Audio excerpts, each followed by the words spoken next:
বিসমিল্লাহির রহমানির রহিম। আসসালামু আলাইকুম। নতুন কারিকুলাম নবম শ্রেণীর ইংরেজির আরেকটি ভিডিওতে সবাইকে স্বাগত জানাচ্ছি। আমি খালিদ বিন মুক্তার। আজকের এই লেকচারে আমরা অপিনিয়ন ম্যাটার্সের 1.3.3 নিয়ে জানব। চ্যানেলে অপিনিয়ন ম্যাটার্সের অন্যান্য যে টপিকগুলো আছে সেগুলোর ভিডিও আপলোড করা আছে, চাইলে দেখে আসতে পারো। অপিনিয়ন ম্যাটার্সের 1.3.3তে বেসিক্যালি আমাদেরকে দুটি টেক্সট দেয়া আছে এবং এই দুটি টেক্সটের উপর ডিপেন্ড করে আমাদেরকে একটি ট্যাবল ফিল আপ করতে হবে, যেই ট্যাবলটাতে আমাদেরকে ফ্যাক্ট, অপিনিয়ন এবং আমরা কোন স্ট্র্যাটেজির উপর এই ফ্যাক্ট এবং অপিনিয়নকে আলাদা করেছি সেইটা লিখতে হবে। সো এই ট্যাবলটা যদি আমরা ফিল আপ করতে চাই তাহলে আমাদের খুব ভালো করে যে দুটি টেক্সট আছে সে দুটি টেক্সট আগে দেখে নিতে হবে। সো চলো তাহলে আমরা বাংলা অর্থ সহকারে সেই দুটি টেক্সট একটু ভালোভাবে পড়ে ফেলি। The 1954 Nobel Prize in Literature was awarded to the American author Ernest Hemingway. American লেখক আর্নেস্ট হেমিংওয়েকে সাহিত্যে 1994 সালে নোবেল পুরস্কারে ভূষিত করা হয় for his mastery of the art of narrative demonstrated in the old man and the C.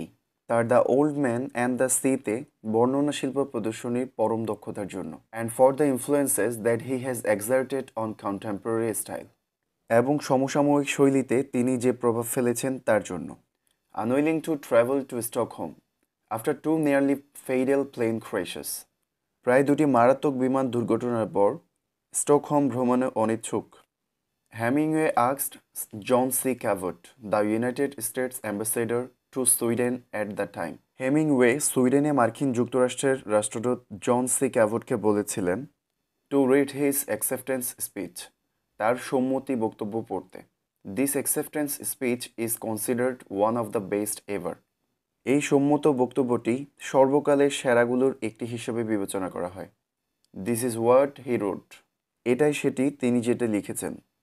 Having no facilities for speech making and nor command of oratory nor any domination of রেথ্রিক।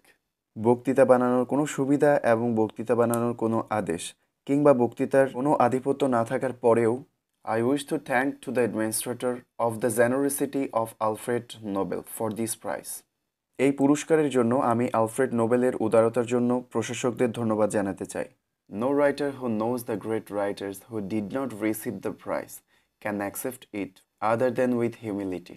পুরস্কার পাননি এমন মহান লেখকদের চেনেন এমন কোনো লেখক নম্রতার সাথে পুরস্কারটি গ্রহণ করতে পারে না।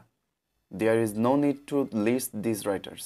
ওই লেখকদের তালিকা এখানে দরকার নেই।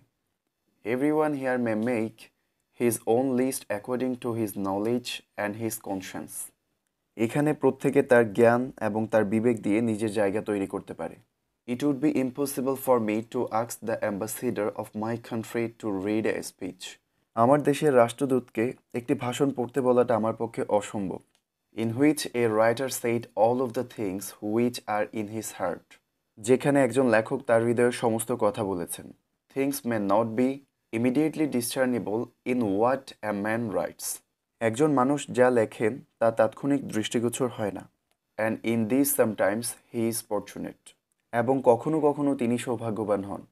But eventually, কিন্তু শেষ পর্যন্ত, they are quite clear and by this. এগুলো স্পষ্ট হয়। And the degree of alchemy that he possesses he will endure or be forgotten. এখানে ডিগ্রি অফ আলকেমি দ্বারা এক্স্যাক্ট বেঙ্গলি মিনিংটা কি বোঝানো হয়েছে সেটা আমি খুঁজে পাইনি।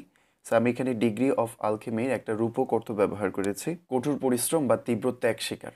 এবং তার যে তীব্র ত্যাগ শিকার সেটাই সে ভুগবে বা ভুলে যাবে। Writing at its best is a lonely life. লেখালেখি একাকী জীবন, এটাই সেরা। Organizations for writers palliate the writers loneliness. লেখকদের সংগঠনগুলো লেখকদের একাকিত্ব দূর করে। But I doubt if they improve his writing. তবে আমার সন্দেহ হয় তারা তার লেখার উন্নতি করবে কিনা।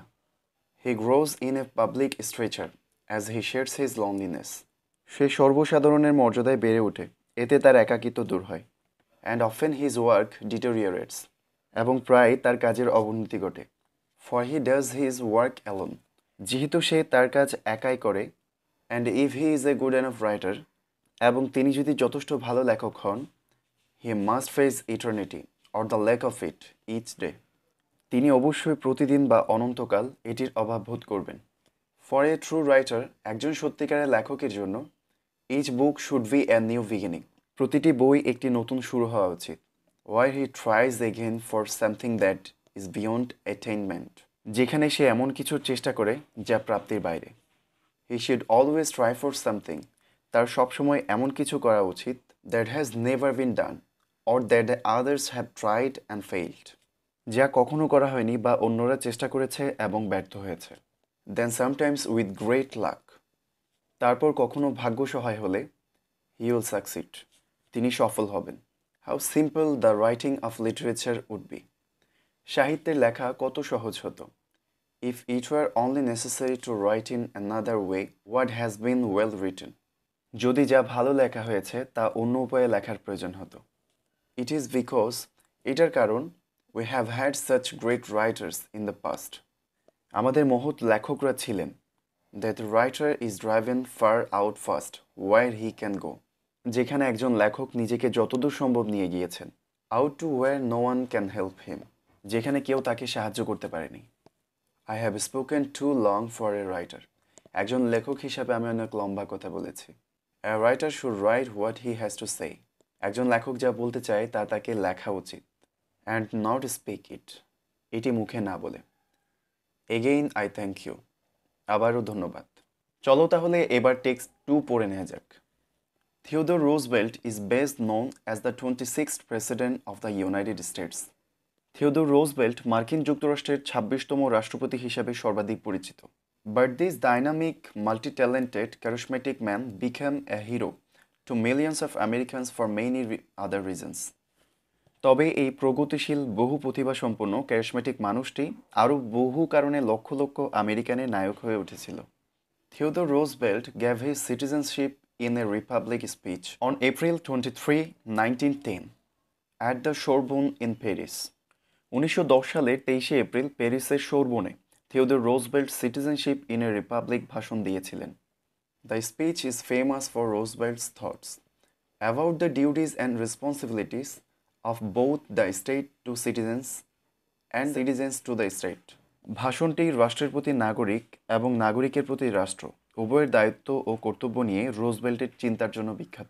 The speech emphasises the importance of action and striving towards worthy goals in life, over idle criticism, laziness and inaction. এই ভাষণটি কাজের গুরুত্ব এবং সমালোচনা, অলসতা ও অকর্ম এড়িয়ে জীবনের উত্তম লক্ষ্য অর্জনের চেষ্টার গুরুত্ব প্রকাশ করেছিলেন। A country's success, Roosevelt stated, Roosevelt বলেন, একটি দেশের সফলতা depends on disciplined work and character. Roosevelt বলেন, একটি দেশের সফলতা সুশৃঙ্খল কাজ এবং চরিত্রের উপর নির্ভর করে।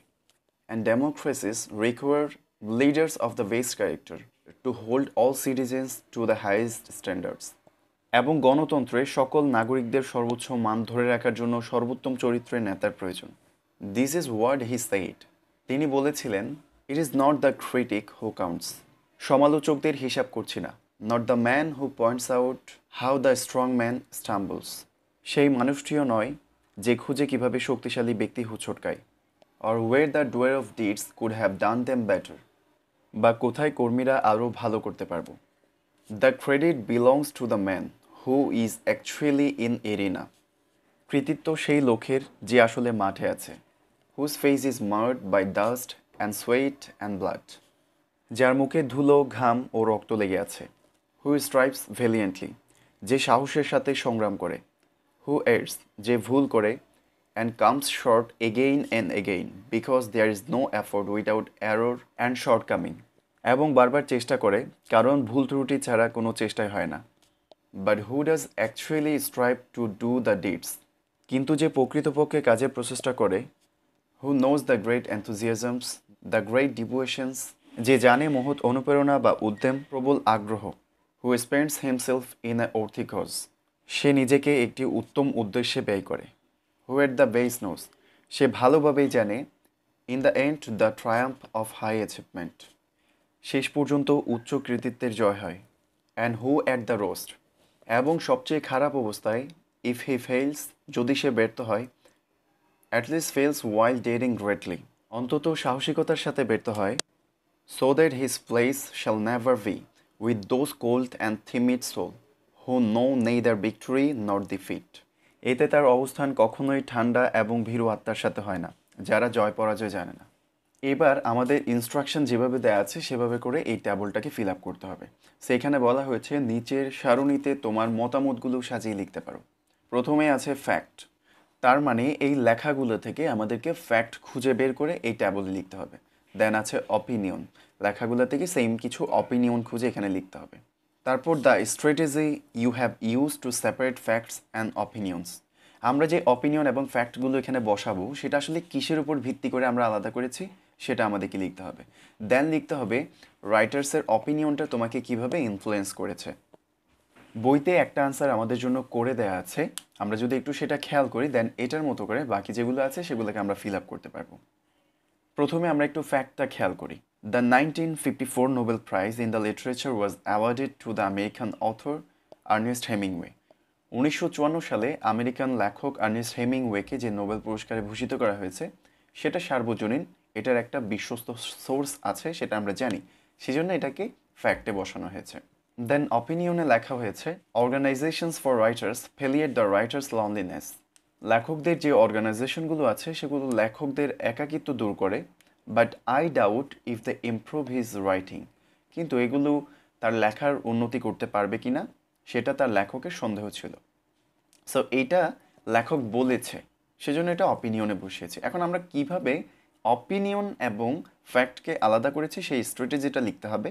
এখানে দেখো the writer used I doubt, তার মানে এটা লেখকের ব্যক্তিগত অভিমত। আর আমরা জানি কোনো একটা সাবজেক্টিভ বা পার্সোনাল ফিলিংসগুলো এগুলো অপিনিয়নের মধ্যে পড়ে। সো তার মানে ফ্যাক্ট আর অপিনিয়নকে এখানে পার্থক্য করার যে স্ট্র্যাটেজি সেটা হচ্ছে আই ডাউট। সেমভাবে আমি এখানে আরও কিছু ফ্যাক্ট অ্যান্ড ডাউট লিখেছি।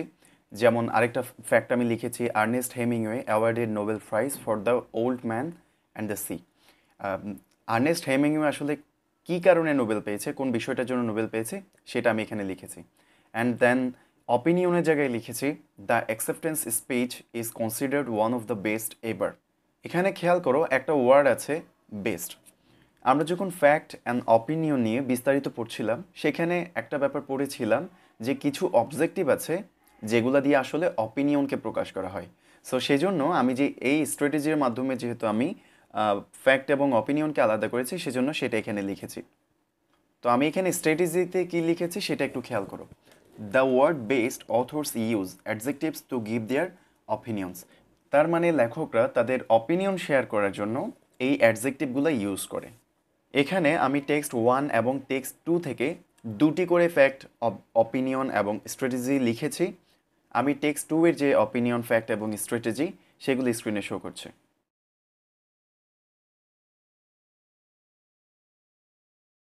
সো এই ছিল আমাদের আজকের লেকচার। আমি যে পিডিএফটি থেকে বাংলা অর্থ সহকারে পড়িয়েছি সেই পিডিএফটি যদি দরকার পড়ে ডিসক্রিপশন বক্সে একটি হোয়াটসঅ্যাপ নাম্বার দেওয়া আছে, সেখানে আজকের লেকচারের হেডিংটা লিখে জাস্ট একটা মেসেজ করো, শিট তোমার কাছে পৌঁছে যাবে। আর ক্লাসটি কেমন লেগেছে অ্যান্ড ক্লাস সম্পর্কে যদি তোমাদের কোনো মতামত থাকে সেটা অবশ্যই আমাকে লিখে জানিও। এতক্ষণ সাথে থাকার জন্য সবাইকে অসংখ্য ধন্যবাদ। আসসালামু আলাইকুম।